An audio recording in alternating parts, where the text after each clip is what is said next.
القبلتين يا مؤيد يا ممجد يا إمام القبلتين صلى الله على محمد صلى الله عليه وسلم صلى الله على محمد. Oke. Assalamualaikum warahmatullahi wabarakatuh. Para pemirsa dan penonton yang berbahagia, pada malam hari ini kita lanjutkan diskusi kita di forum ngobrol Pelume Tinggi di Ampera Borolobis kilometer 1 Pasir Pangarayan, Kabupaten Rokan Hulu, Provinsi Riau. Para pemirsa dan penonton yang berbahagia, malam hari ini kita akan berdiskusi seputar anak ini adalah titipan Allah, begitu. Dan bagaimana sebenarnya cara mendidik anak yang baik. Menjadi catatan bagi kita bahwa setiap anak itu adalah fitrah. Fitrah artinya berpotensi untuk baik dan berpotensi untuk buruk. Maka pendidikanlah yang akan menggoreskan terhadap anak itu, apakah dia akan menjadi anak yang baik atau anak yang buruk. Oke, para pemirsa dan penonton yang berbahagia, kali ini kita kedatangan narasumber yang cukup ahli di bidang anak, karena selain beliau aktif di organisasi masyarakat yang membidangi tentang anak, bahkan beliau adalah seorang Pak Guru. Selamat malam Pak di Panggung Mobi. Ya, selamat malam Bang Rambe. Ya, para pemirsa dan penonton yang berbahagia, kami berikan dulu sedikit profil dari Bapak kepada para penonton yang tengah live, baik itu di Facebook, Twitter, dan YouTube dan Instagram lainnya. Silakan Pak Ubre. Terima kasih Bang Rambe. Assalamualaikum warahmatullahi wabarakatuh. Innalhamdulillah wassalatu wassalamu ala rasulillah. Seperti yang disampaikan oleh Bang Rambe, terima kasih waktunya. Kami terlebih dahulu memperkenalkan diri. Yang pertama, nama Umri Fahrudi Harahap MPD, kemudian umur 42 tahun dan mempunyai anak 4, 3 laki-laki, 1 perempuan. Karena kan kita bicara masalah anak malam nih, itu harus disampaikan juga latar belakang kita. Kemudian kita aktif di beberapa organisasi. Yang pertama di LPAI, Lembaga Perlindungan Anak Indonesia Kabupaten Rokan Hulu. Kita ketua bidang pengkajian dan pemantauan anak. Yang kedua, kita juga ketua umum Tarung Derajat Kabupaten Rokan Hulu. Kemudian kita juga di beberapa organisasi masyarakat ada juga yang, dan keseharian kita seorang guru, terutama di bidang kesiswaan. Di pesantren kita juga di bagian kesantrian. Jadi hampir hari per hari memang latar belakang kita itu ya identik dengan anak, atau di bidang pendidikan, ya, dengan peserta didik, baik dia yang siswa, siswi, murid ataupun santri. Seperti itu Bang Rambe. Oke, terima kasih ya Pak Umri. Saya mulai diskusi kita ini, saya dapat sebuah ungkapan bahwa anak itu adalah peniru terbaik. Dia adalah salah satu peniru terbaik, itu adalah anak. Mengingat fenomena akhir-akhir ini, ada kemajuan teknologi, kemudian pengaruh narkoba yang ada spesial untuk anak. Ini kan sangat rentan ini. akan dicontoh oleh anak-anak kita. Ada balap liar, terus ada ngelem gitu. Melihat tantangan zaman ini sebenarnya potensinya ada dua, ada potensi baik, ada potensi buruk, apalagi dengan kemajuan teknologi melalui media internet gitu kan. Kalau menurut Pak Umri sendiri, ini apa nih langkah-langkah strategis yang dilakukan oleh baik orang tua maupun guru sehingga mereka tidak terjerumus ke hal-hal yang bersifat negatif, Pak Umri? Iya Bang Rabe. Yang pertama kita kelompokkan dulu tentang pengasuhan. Ini kan terkait dengan pengasuhan dan pola asuh ya. Yang pertama pengasuhan ini kita bagi 3. Yang pertama balita di bawah 5 tahun. Ya, betul. Ini kan pengasuhannya masih menyenangkan, imut-imut, dan apapun yang dilakukan anak terhadap kita masih seperti senang saja. Misalnya kita lagi tidur, kemudian anak kita belajar berjalan, kemudian dia nginjak kepala kita atau nginjak tangan kita masih bisa tertawa. Ini pengasuhan yang pertama, pengasuhan balita di bawah 5 tahun. Kemudian ada masa anak-anak. Ada masa anak-anak itu di atasnya itu sebelum usia remaja. Ini masih bisa di bawah genggaman kita. Masih bisa di bawah genggaman kita, masih bisa kita atur. Karena pergerakannya masih kita batasi, masih bisa kita batasi. Yang ketiga yang paling rentan di remaja. Remaja ini ya 14 tahun ke atas. Masa yang paling labil sampai 17. Iya, 17. Ya, khususnya anak laki-laki itu dia nanti otak kiri dan otak kanannya itu seimbang di usia 18 tahun. Makanya anak laki-laki itu gantengnya itu di usia kuliah. Nah, jadi kalau dia kuliah tadinya tak bisa bicara, biasanya dia akan mulai berangsur-angsur bisa prosesnya seperti itu. Kemudian terkait yang Abang sampaikan tadi itu, di usia remaja inilah yang paling berat. Karena yang paling menentukan bukan orang tua lagi. Bukan orang tua lagi, tapi lingkungan. Jadi orang tua itu hanya 10% di pikiran mereka. Yang paling mempengaruhi mereka itu adalah lingkungan. Kalau lingkungannya baik, maka dia akan baik. Kalau lingkungannya buruk, dia juga akan buruk. Tanpa kita sadari Bang Ramne, orang-orang bandar narkoba itu mereka belajar parenting. Bagaimana menaklukkan anak remaja, bagaimana berkomunikasi dengan anak remaja, sehingga ketika mereka taklukkan anak remaja ini bisa menjadi investasi, bisa jadi investasi. Jadi bisa jadi investasi. Kenapa? Kalau anak remaja sudah kecanduan, tabung gas di rumah bisa hilang. Nah, gosokan di rumah bisa hilang, yang bisa diuangkan. Bahkan yang pelaku-pelaku ninja sawit itu mereka umumnya beli narkoba, karena yang dicuri tidak banyak-banyak, paling-paling 1 keranjang, mungkin 150.000 atau 100.000 seperti itu. Maka gejolak di remaja inilah bagi orang tua yang harus memperhatikannya. Solusinya bagi anak remaja, itu ya memang lingkungan sangat mempengaruhi. Temannya siapa, itulah karakternya. Anak-anak ini peniru ulung seperti yang Bang sampaikan tadi. Tapi kalau pada level remaja, yang paling mempengaruhi itu adalah teman-temannya. Siapa temannya, itulah karakternya. Kalau kita ingin melihat anak kita lah, atau siapa saja lah, misalnya peserta didik di sekolah, di pesantren, atau di mana saja, kita lihat siapa temannya. Itu pasti hobinya sama. Nah, mungkin kalau anak perempuan, gaya hidupnya sama, passionnya sama. Kalau anak laki-laki biasanya hobinya sama, seperti itu. Jadi memang itu yang paling mempengaruhi. Ya, jadi yang Abang sampaikan tadi itu, ya solusinya bagi orang tua, cari lingkungan yang baik bagi anak-anak dan tingkatkan pengawasan. Anak remaja itu dia solusinya pengasuhan dan pengawasan. Seperti itu. Luar biasa nih Pak Umri menjelaskan kepada kita para pemirsa dan penonton. Ngomong-ngomong Pak Umri masalah lingkungan,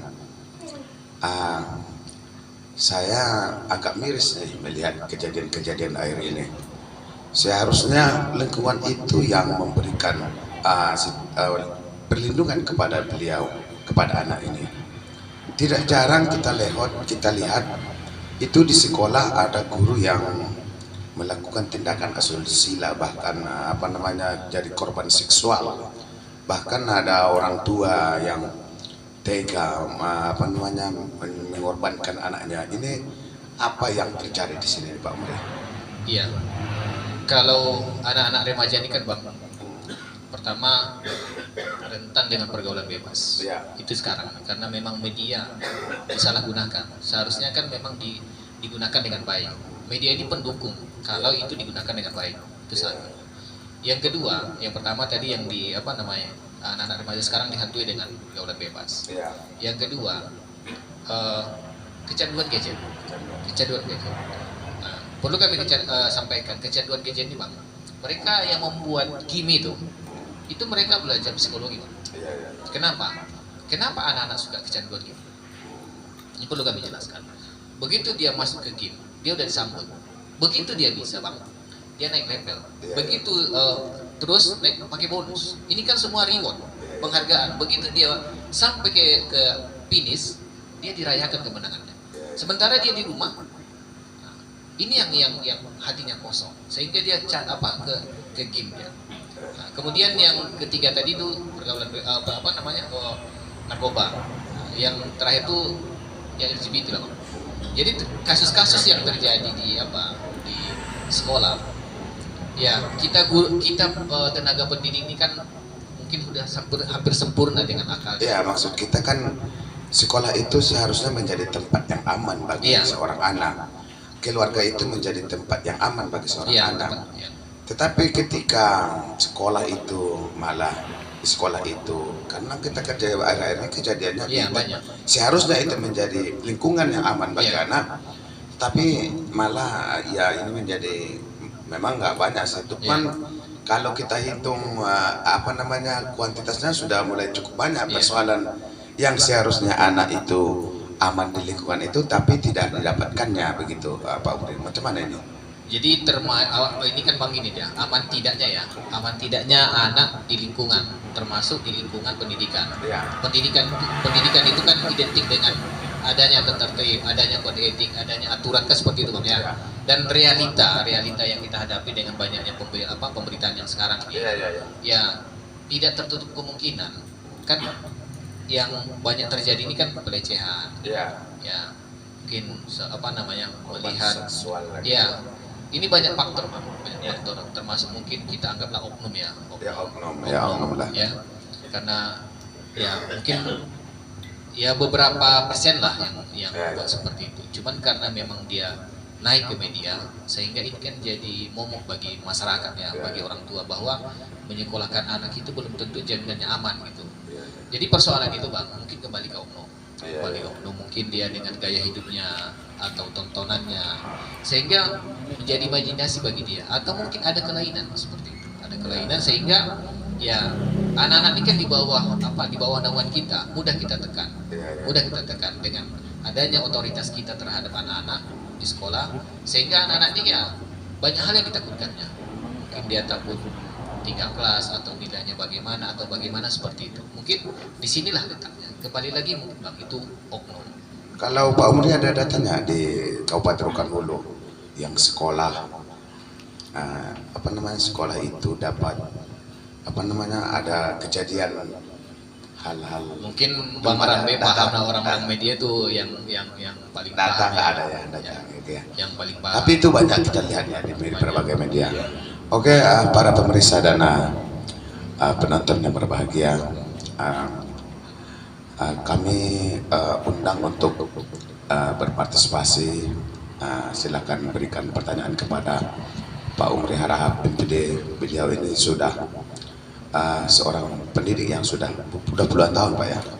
23 tahun. 23 tahun. Psikologi anak itu sudah paham lah begitu. Namun kami sekali lagi menyampaikan bahwa di panggung ngopi ini kita juga menerima produk-produk masyarakat untuk dipromosikan, baik itu produk UKM. Nanti akan kita sampaikan kepada masyarakat. Akhir-akhir ini kita juga sampaikan kepada masyarakat, tapi yang berbentuk UKM nih Pak Umri.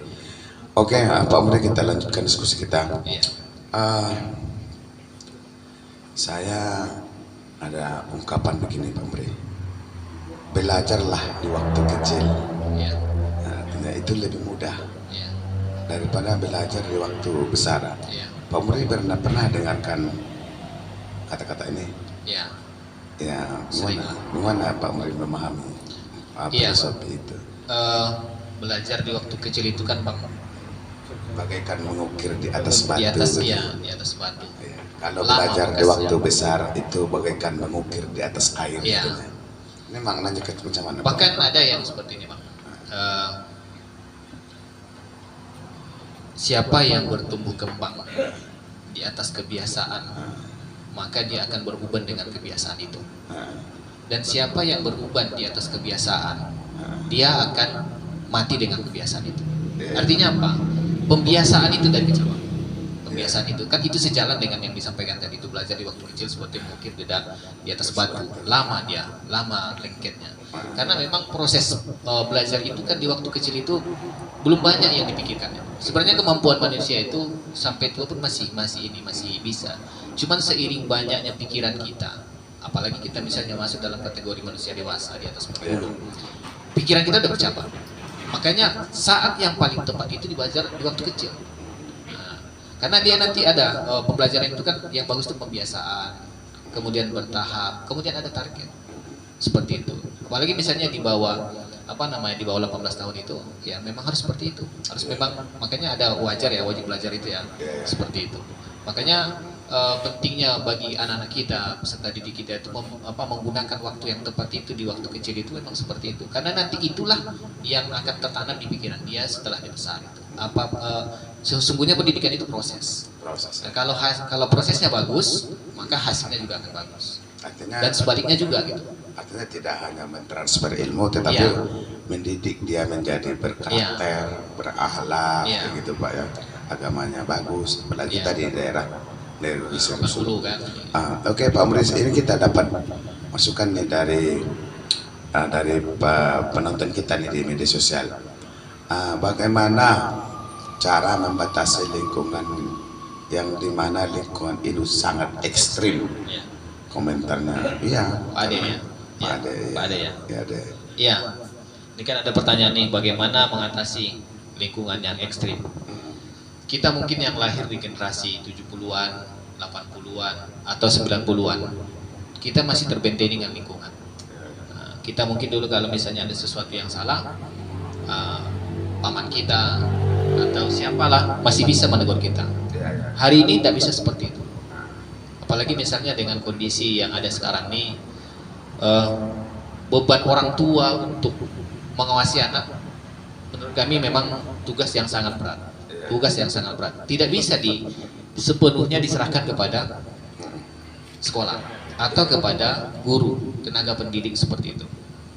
Makanya solusinya seperti yang ingin ditanyakan Pak Ade itu, kalau lingkungannya ekstrim, mungkin orang tua juga harus berpikir keras. Sekarang kita lihat usianya berapa. Kalau masih di SD ke bawah Bang, itu masih bisa ditangani, masih bisa di bawah di dalam genggaman kita. Tapi kalau dari remaja, ya solusi yang terbaik itu kita cari sekolah yang tepat. Nah, kita cari sekolah yang tepat, yang pengasuhannya dan pengawasannya kita ketahui. Karena remaja ini kan di pengawasan atau pengasuhan. Contoh kalau misalnya di sekolah-sekolah yang homeschooling, yang boarding school, yang diasramakan, bagaimana bentuk pengawasannya? Nah, kan pengawasan itu kan ada nyata, ada maya. Kalau dia maya mungkin melalui CCTV, ya, di mana letaknya. Kalau dia nyata, ada enggak guru-gurunya yang bermukim di dalam? Bagaimana bentuk pengawasannya? Usia mereka berapa seperti itu? Jadi mungkin solusinya kalau dia anak remaja Bang, ya orang tua juga harus membuat perencanaan, planning terhadap anak itu. Kalau dia masih SD harus didiskusikan, nanti setelah tamat harus ke sini. Jadi sudah mulai orang tua mencari sekolah yang tepat, yang lingkungannya memang baik gitu. Karena lingkungan yang ekstrim itu nanti anak terjerumus. Kita orang dewasa Bang menyesuaikan dengan lingkungan Bang. Orang dewasa itu kalau dengan lingkungan menyesuaikan. Tapi kalau anak-anak itu dipengaruhi oleh lingkungan. Itu yang jadi catatan bagi kita. Contohnya apa? Iya. Kalau kita mungkin bisa daerah ini seperti ini nih. Kan ada kebiasaan, misalnya kebiasaan masyarakat itu di situ ada bakat, ada minat ya. Minat itu lingkungan. Contoh kalau di lingkungan itu memang hobi olahraga Bang, maka nanti rata-rata anak di situ hobi olahraga. Nah, seperti itu. Kalau yang positif, Positif. itu kan kegiatan-kegiatan yang positif. Dan anak remaja bang, tidak boleh kita buat dia tidak banyak kegiatan. Harus banyak kegiatannya, apalagi itu kegiatannya sesuai dengan dia. Contohnya dia hobi olahraga, ya sudah fasilitasi. Nah, kemudian kalau perlu ditemani, karena bang anak-anak remaja itu pendampingan. Artinya kita bisa duduk sejajar atau berjalan sejajar, tapi apa yang gerak-geraknya bisa kita ketahui. Kita lihatnya dari samping. Kalau anak SD itu kan dituntun bang, Iya. dituntun. Jadi kita memandu jalannya. Kalau di SMA, kalau udah mulai SMA ke atas tuh kita bimbing. Bisa dia di depan, tapi kita tahu apa langkah-langkah dia. Misalnya di depan ada bahaya, kita sampaikan seperti itu. Jadi bagi Bang Ade ini pertanyaan yang luar biasa. Karena realita yang disampaikan oleh Bang Ade ini. Ya, sekarang kan lingkungan kita ekstrim bang. Iya, betul. Nah, kita lihat banyak fenomena lah. Kita kadang-kadang nggak tahu anak kita sudah coba ngelem. Dari ngelem kan nanti lanjut lagi ke atas bang. Iya. Narkoba. Nah, dan yang dirusaknya itu akalnya bang. Kan pentingnya bagi kita akal sehat itu.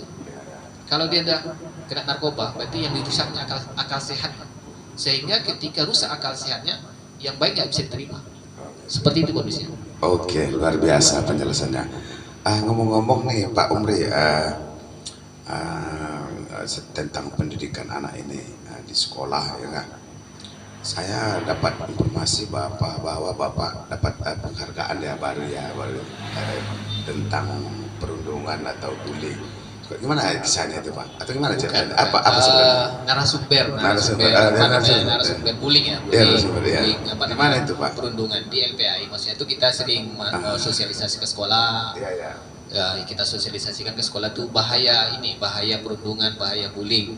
Stop perundingan bullying seperti itu. Kita turun ke SD, turun ke SMP, turun ke SMA, turun ke SMK, sampai kita ke luar pasir, contohnya ke Ujung Batu, ke Kota Lama seperti itu. Karena kita ingin di dunia pendidikan itu mengenalkan bahaya bullying, bahaya perundungan. Walaupun sebenarnya masyarakat kita atau di dunia pendidikan tahu, tapi perlu kita tegaskan seperti itu. Bahayanya seperti apa, kemudian bagi anak laki-laki apa akibatnya, bagi anak perempuan apa akibatnya, seperti itu. Karena yang sering kami sampaikan di sekolah-sekolah itu kan bullying itu kan dibagi 4 ya, ada bullying verbal.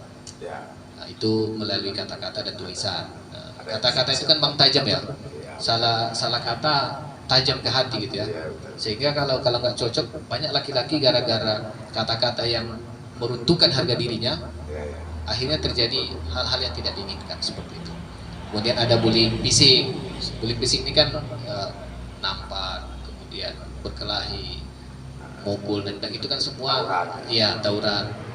Itu kan semuanya bukan hal-hal yang tepat kalau bukan pada tempat, kecuali waktu bela diri bang ya. Kalau waktu bela diri ya jangan nanti diserang orang, dia malah kita babak belur seperti itu. Kemudian ada bullying sosial. Bullying sosial ini kan bergeng-geng ya. Nanti ada yang disisihkan, ada yang tidak sejalan dengan mereka disisihkan. Dan ini bahaya.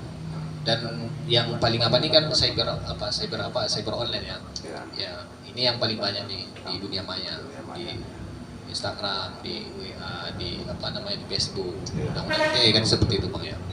Jadi ini yang sering kita sosialisasikan ke sekolah bersama kawan-kawan dari LPAI, termasuk Ketua Bu Isnarawa Hayati, kemudian Bang Ramlan, ya banyak inilah dengan teman-teman yang lain. Jadi sudah Pak Sobu juga ikut ke sekolah-sekolah. Jadi setelah disampaikan, kita sosialisasikan, mungkin ditulis, naik di media seperti itu. Pak Muri, saya kalau melihat program nasional itu sangat luar biasa sekali tentang program untuk perlindungan anak. Akhir-akhir ini kan kita sudah tahu secara bersama-sama ya, kita saksikan ada namanya program pencegahan stunting. Angka gizi buruk ya, pencegahan terhadap anak yang mengalami gizi buruk ini di usia balita apa di usia anak ya? Usia anak. Kalau Pak Umri sendiri ini, apalagi Kabupaten Rokan Hulu baru dapat reward ini dari Presiden, dari Menteri Perlindungan Anak dan Perempuan. dari Jakarta ya nggak, di acara di Palembang kemarin. Kalau Pak Umri sendiri melihat daerah kita ini bagaimana pergerakan untuk pencegahan stunting ini Pak Umri? Kalau untuk Rohul mungkin Bang sudah ini ya, gizi-gizi buruk itu mungkin ya karena mungkin ekonomi masyarakatnya sudah mulai membaik. Kalau yang gizi-gizi buruk mungkin jarang lah, karena memang jangkauan ke desa-desa itu kan sudah sampai seperti itu. Mungkin itu menandakan memang mendapatkan penghargaan itu memang realita di lapangan juga mungkin kita lihat, karena mungkin kita sering keliling juga di desa-desa itu mungkin jarang lah seperti itu. Artinya sudah baiklah ya. Tapi kalau melihat problem hari ini tentang anak ini, baik itu kekerasan pidana gitu ya, kekerasan terhadap anak. Kalau Pak Umri sendiri melihat organisasi pemerintahnya masih optimalkah atau perlu ditambahkah gitu? Ada tingkat kecamatan umpamanya yang unit kasih perlindungan anak, atau di polsek unit perlindungan anak, gimana? Atau tingkat desa ada tempat tempat untuk anak menyusui atau gimana infrastrukturnya di Rokan Hulu nih? Iya, terkait dengan maraknya kekerasan terhadap anak nih Bang ya. Sebenarnya benteng yang paling perlu diperbaiki mungkin di keluarga lah ya. Karena kan anak-anak ini contoh lah, kalau dia misalnya suka main kekerasan, suka main pukul dalam menyelesaikan masalah, ini bisa jadi yang dilihatnya di rumah. Nah, kemudian suka dia bentak-bentak, ini ekspresi orang tuanya yang ditirunya, seperti itu. Jadi mungkin salah satu yang harus dibenahi itu ini kesadaran orang tua. Mungkin adanya unit yang membidangi ini, bagaimana memberikan penyuluhan kepada orang tua yang melibatkan pemerintah atau melibatkan praktisi-praktisi di bidang itu, atau melibatkan psikolog lah, atau diadakan di sekolah-sekolah seperti itu. Karena kalaupun dari atas kita perbaiki, kalau dari level orang tua tidak kita perbaiki Bang, sangat berat. Karena nanti bersama orang tua kan lebih lama Bang. Contoh lah, anak masuk SMP, dia berarti sudah 13 tahun bersama orang tuanya kan. Artinya didikan dari orang tuanya sudah ditirunya itu. Makanya kalau kita teliti anak-anak yang di sekolah Bang, yang sering kelahi itu karena dia menganggap bahwa menyelesaikan masalah itu dengan seperti yang ditiru di rumah, melalui pukulan. Jadi dia menganggap seperti itu.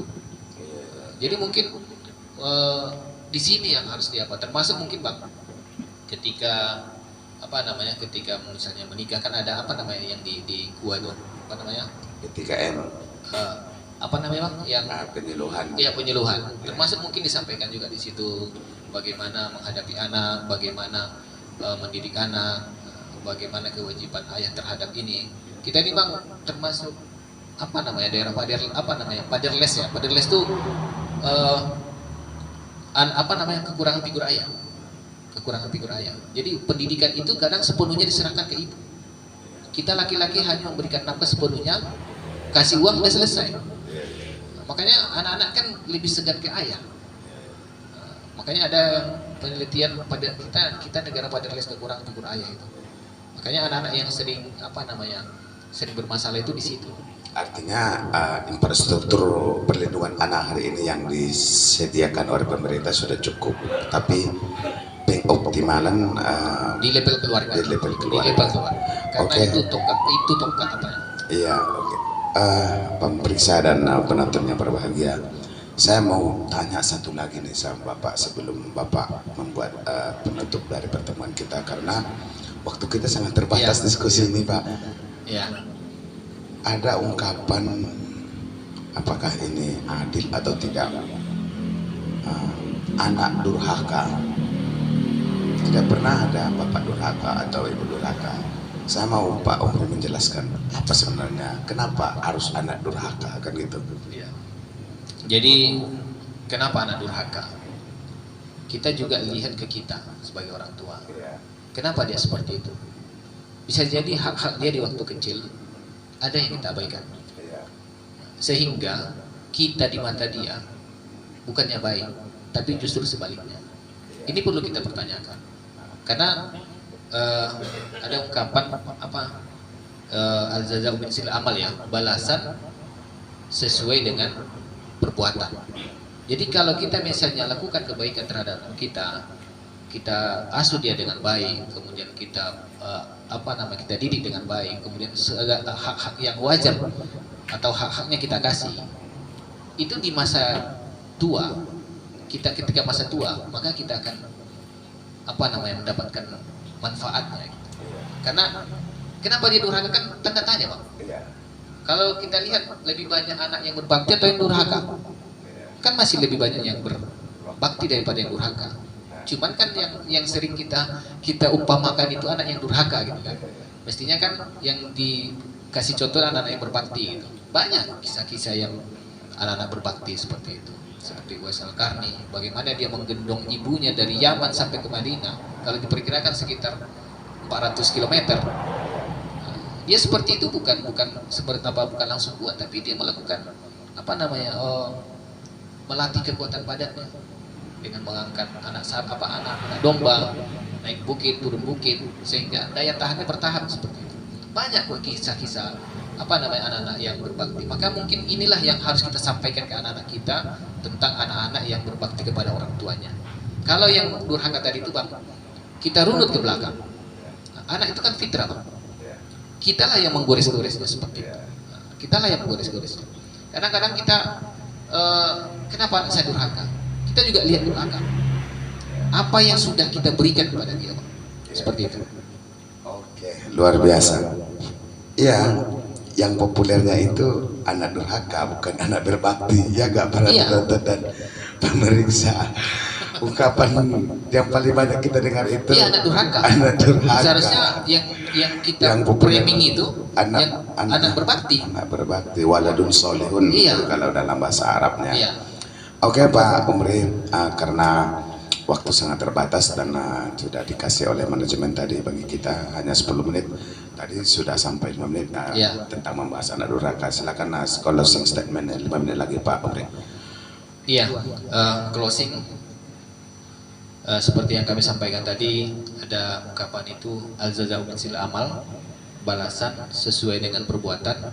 Maka kepada kita orang tua, maka selagi kita masih hidup, manfaatkan untuk mendidik anak dengan baik. Kemudian kita harus banyak belajar dan terus belajar bagaimana memahami anak-anak, bagaimana memahami remaja, bagaimana memahami pemuda, seperti itu. Nanti kalau sudah dewasa, dia akan tahu bagaimana membalas kebaikan daripada orang tuanya. Tapi kalau misalnya anak kita yang kita suruh belajar sementara kita tidak belajar, maka di masa tua kita siap-siap untuk menerima akibat dari yang kita sudah berikan. Mungkin itu saja. Oke, terima kasih. Para pemirsa dan penonton yang berbahagia, itulah diskusi kami dengan Pak Umri Harahap, MPD, selaku aktivis Lembaga Perlindungan Anak. Oke, dalam hal ini kami mencatat bahwa kalau bagi saya memang tidak adil sebutan anak durhaka, karena seperti yang disampaikan Pak Umri, anak itu dilahirkan dalam keadaan fitrah bagaikan kertas putih. Goresan apapun dan tinta warna apapun pada kertas putih itu adalah mempengaruhi orang tua dan orang sekitarnya. Kalau dia durhaka, maka orang tua juga harus koreksi diri. Namun kita berharap dengan pendidikan yang baik, kemudian pembelajaran yang baik, kita melahirkan anak yang berakhlakul karimah. Kami dari manajemen Ngopi yang dipimpin Haji Sarkawi, panelis saya sendiri Raja Paluta, manajer Ramlan Lubis, host Ade Irwan Hudayana, dan kru Ustami Nasution. Mohon maaf jika dalam pertemuan kali ini ada yang kurang pada tempatnya. Wabillahi taufiq wal hidayah. Assalamualaikum warahmatullahi wabarakatuh. Waalaikumsalam warahmatullahi wabarakatuh.